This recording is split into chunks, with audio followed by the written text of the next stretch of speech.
A couple of beekeepers are busy at work, chatting about the amazing qualities of bees, how the worker bees dedicate their entire lives to labor without a single complaint, only to eventually die. Teddy, one of the beekeepers, shares these insights with his naive cousin Don.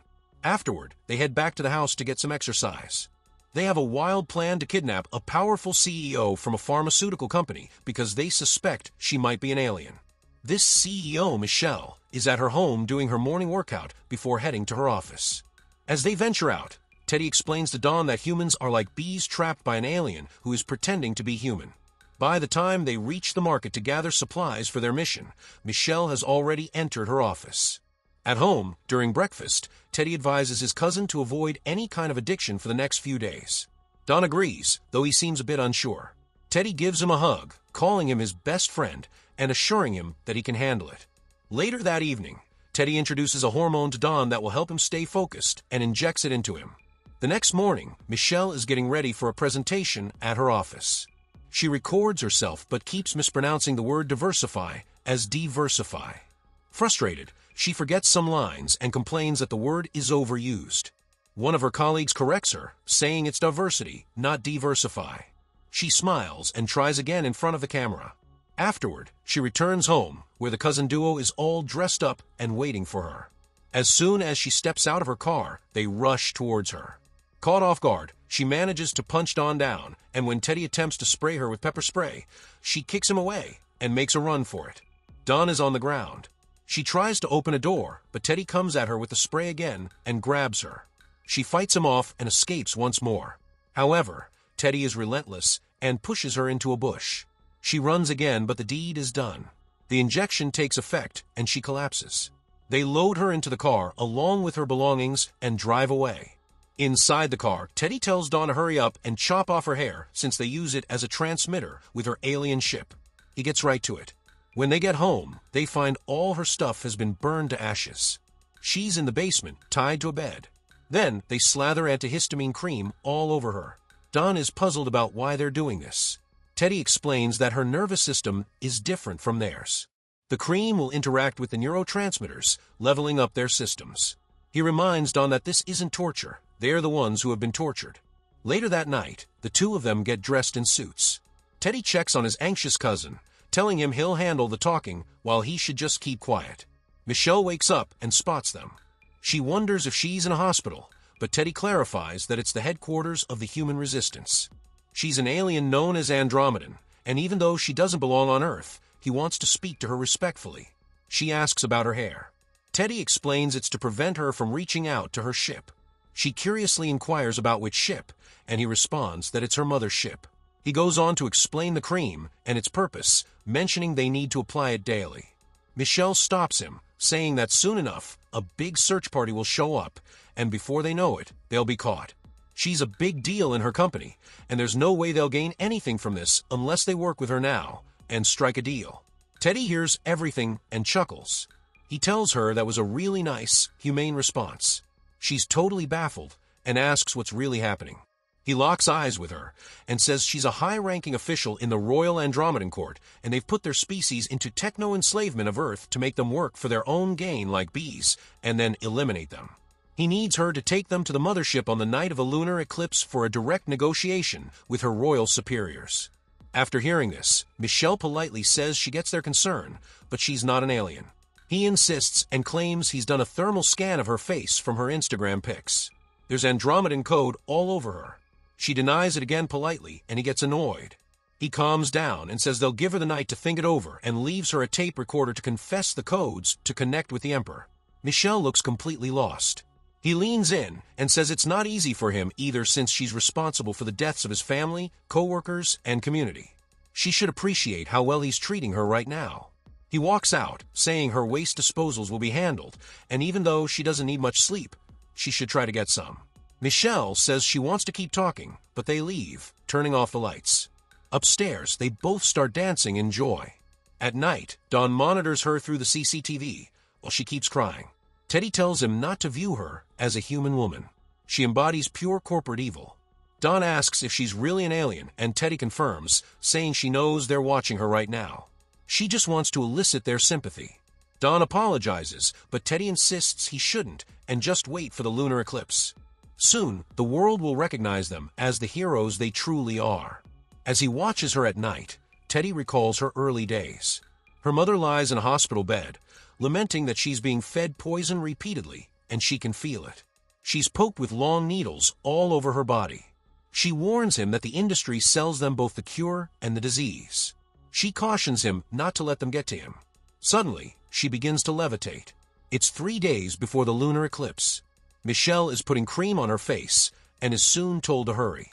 Teddy rides out on his bike. However, a cop stops him on the way. It's someone he knows, Casey, who used to babysit him. Casey seems a bit hesitant and guilty as he tries to chat. He asks how things are going.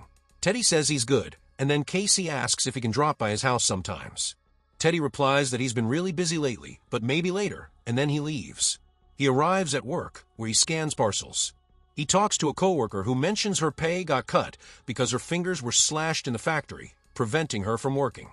Teddy gets upset, saying it's a violation, and adds that things will change one day soon. At lunchtime, Teddy sees the news about Michelle's disappearance. He goes home and hears that Michelle isn't eating anything. Don thinks she's too frightened, but Teddy counters that she's just trying to manipulate them into feeling sorry for her. Both of them go down. She has apparently recorded her confession, claiming that she is an alien. However, this doesn't ease Teddy's mind, and he questions if this is a joke. She replies that this is the best she could manage, but Teddy counters that she didn't even speak their language. Once again, a puzzled Michelle asks what he wants her to say. He insists that she needs to request an audience to talk to her masters about their exit from Earth. But Michelle counters that it would be tough since, in reality, she is not an alien. In a fit of anger, he smashes the recorder. Michelle claims that she gets what's happening here. She has a degree in psychology, which he again dismisses as a scam, but she goes on to say that he spends too much time browsing content online. Teddy gets annoyed and retorts that this is how her kind has treated all of humanity, labeling people as internet-fed whenever they question things. He continues his rant, and Michelle interrupts to correct one of his pronunciations during their argument. He immediately attempts to hit her with a chair. Then he breaks it on the floor and tosses it aside. She apologizes, and Dawn tries to move past it as well. Michelle expresses that she understands his frustration, but they really need to have a serious talk about this confusion. Teddy isn't interested in that. She then inquires what exactly they want: money, sex, or power. But it's none of those things. She tries to engage him again, but he angrily curses at her. Michelle once more says she's sorry and calmly adds that he is mentally ill. He instantly slaps her, shocking even Dawn. He states that they all deny it at first, but eventually they come to terms with it. He leaves with his cousin, turning off the light. Teddy vents his frustration in the car and gets out as Dawn joins him. At night, Dawn asks Teddy about what life will be like in space. He mentions that it's just for 2 hours, and they're doing this to save Earth so they can continue living here. Dawn feels bad and admits that ever since he got those shots, he's been feeling strange and down. Teddy reassures him that this feeling will pass soon.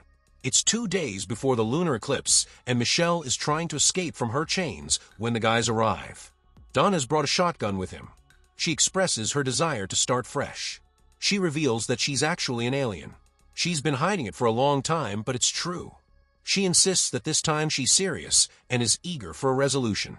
Teddy approaches her and suggests they should have a new beginning. However, she ends up tied to a chair, gagged, and prepped for intense shock waves. He cranks up the music and starts the shocks. Michelle screams in agony. Dawn hesitates for a moment, but urges Teddy to trust him and moves on to the second wave. The pain escalates, and he continues.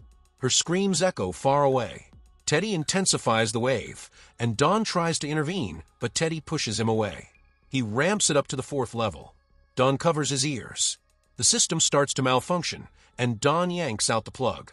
Teddy is taken aback that the shock wave had never extended that far before. He reaches her, removes her rug, and apologizes for not realizing she's actually an empress. He wipes her face and tells her she possesses the royal genetic code. Once more, in a flashback, we see Michelle and Teddy interacting with his mother, who is floating in the air.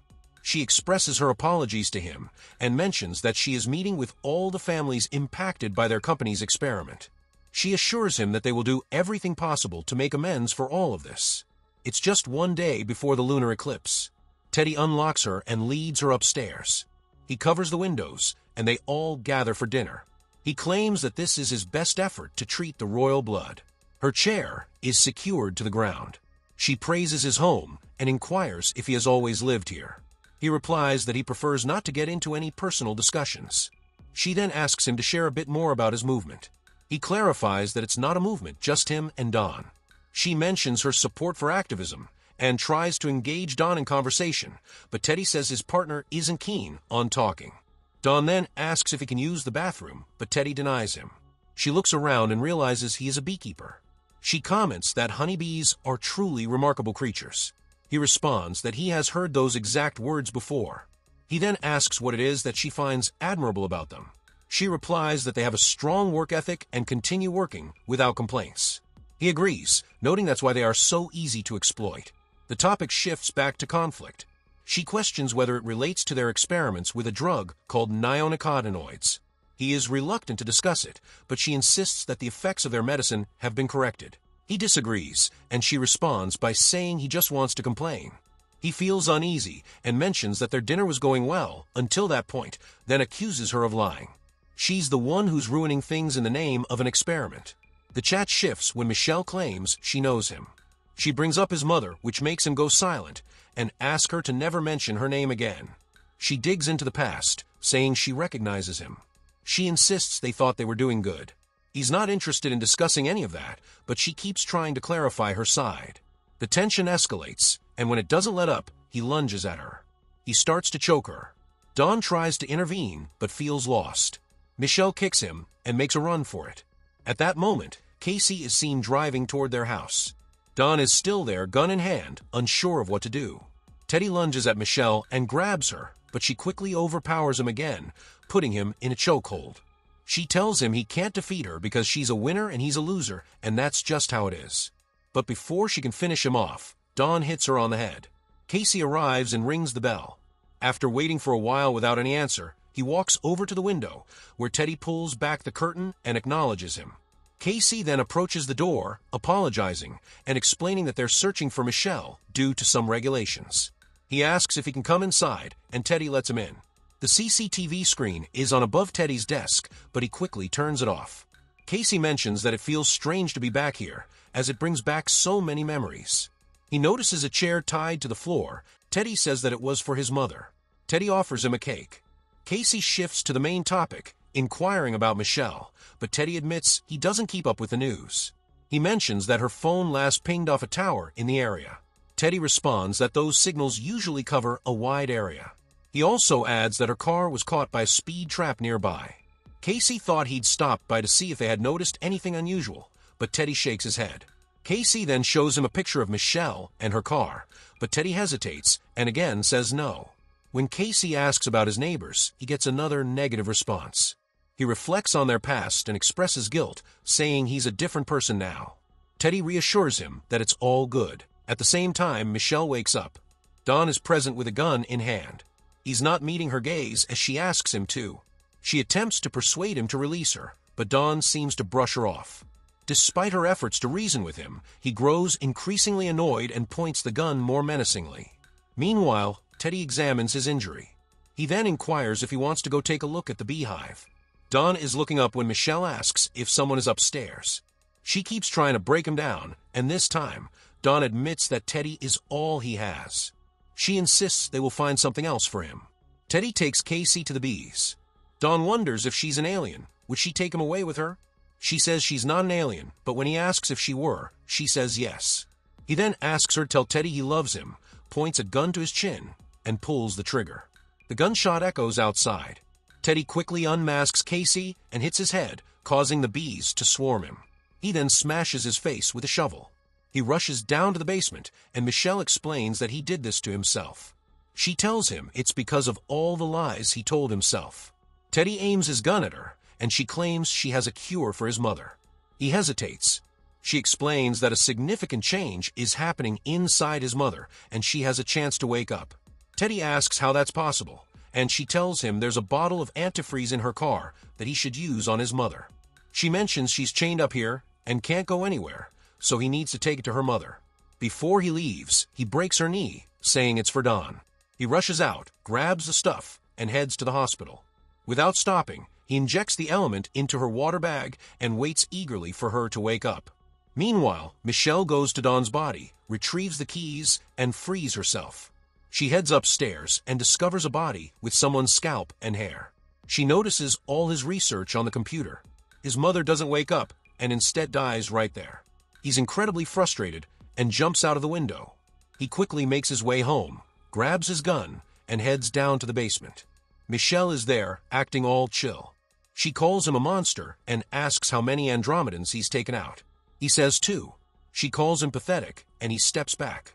She mentions that their 75th emperor was the first to find Earth. Dinosaurs roamed back then. They accidentally unleashed a deadly virus that wiped them all out. Feeling guilty, they wanted to repopulate the planet, which led to the birth of humanity. The first humans saw Andromedans as gods, but as some humans got smarter, a war broke out. Only a handful survived. They built an ark to cross the ocean. The ark got wrecked, leaving even fewer survivors. They managed to reproduce, and modern humanity emerged. They faced all sorts of wars, injustice, and violence, and she adapted to their nature, becoming cruel. He claims it's all a lie, and that she's here to eliminate them. She counters that they could wipe out humanity anytime, but they chose to give them a chance at life. They conducted an experiment involving his mother, who was picked because she was weak. She mentions that some test subjects are showing promising results, and they need to report back to the Emperor by tomorrow, on the day of the lunar eclipse, and he has to assist her. It's the night of the lunar eclipse. Michelle drives to her office with Teddy beside her. The security guards are taken aback, but let them in. Once inside, Teddy pulls out his concealed gun and tells her to park in her usual spot. Behind their car lies Don's body. They exit the car and walk into the office.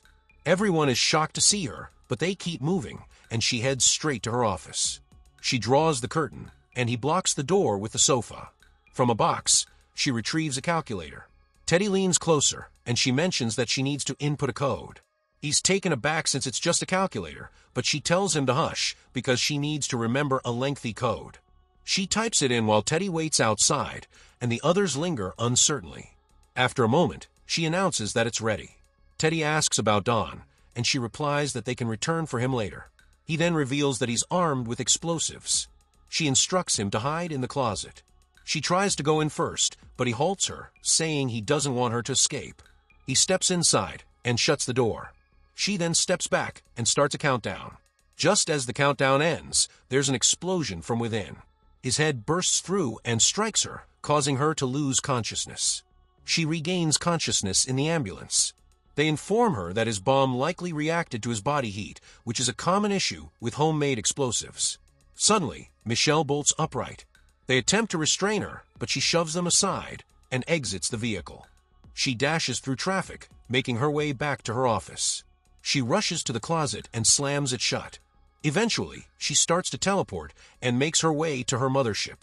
They converse about their mission in their native tongue, and in a chamber filled with emperors, they conclude that humanity is beyond redemption, especially after reflecting on Teddy's actions towards her. She carries out her task, resulting in the demise of everyone on the planet, from children to the elderly, in every location. However, the bees manage to survive. You are watching the recap of the 2025 film Bugonia. Stay subscribed to the channel for more content like this. Till the next upload, you may enjoy this.